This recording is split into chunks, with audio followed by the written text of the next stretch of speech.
Yo, what is going on, guys? Welcome back to another video. Today we're going to be working on my E90 M3. One of the halos bulb has gone out, so we're going to go ahead and get that replaced real quick and show you guys how to do it. Currently the E90 is across the street, so we're going to have to move some cars around.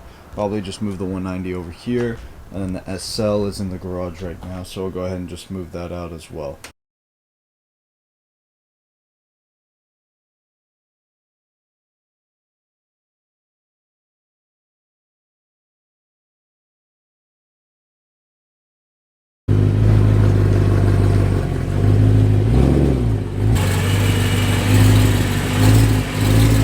So basically all you need for this install is just a flathead to get the cover off the top of the headlight. So we just have to basically pull this piece right here, and as you can see there's two tabs, one right there and there's a second one right there. So basically all you just have to do is just kind of, you know, pull back on it and pull up. So I'm going to go ahead and do that real quick. Got one side, and then the other cover should come off. And then now you're looking into the headlight. Alright, so now looking at the headlight and I have the cover off.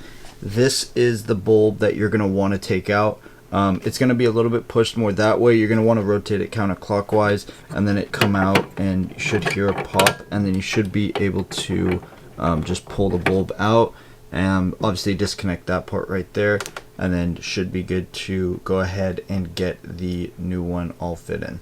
Alright, so I was able to take out the bulb. I'd recommend disconnecting it first. Just makes it a little bit easier because the wires aren't super long. So over here we have the old one on the left and then the new one on the right. So we're going to go ahead and take this. You can see also that bulb has like a bunch of marks on it. Not exactly sure what that's from, but I'm sure probably contributed to it going out. I'm going to go ahead and throw this new bulb inside and then show you guys what it looks like. Alright, so just put the new bulb in. Kind of hard to put it in, but basically I connected the connector first because I didn't want to drop the bulb into the actual headlight. So connected it and then kind of just had to like fidget with it for a second and then turn it back to the locking position. So we'll see if that went ahead and fixes things. I'll go ahead and turn these on, and as you guys can see, now both sides are lit up. It literally took 30 seconds to do. I hope you guys enjoyed this video. I will see you guys in the next one.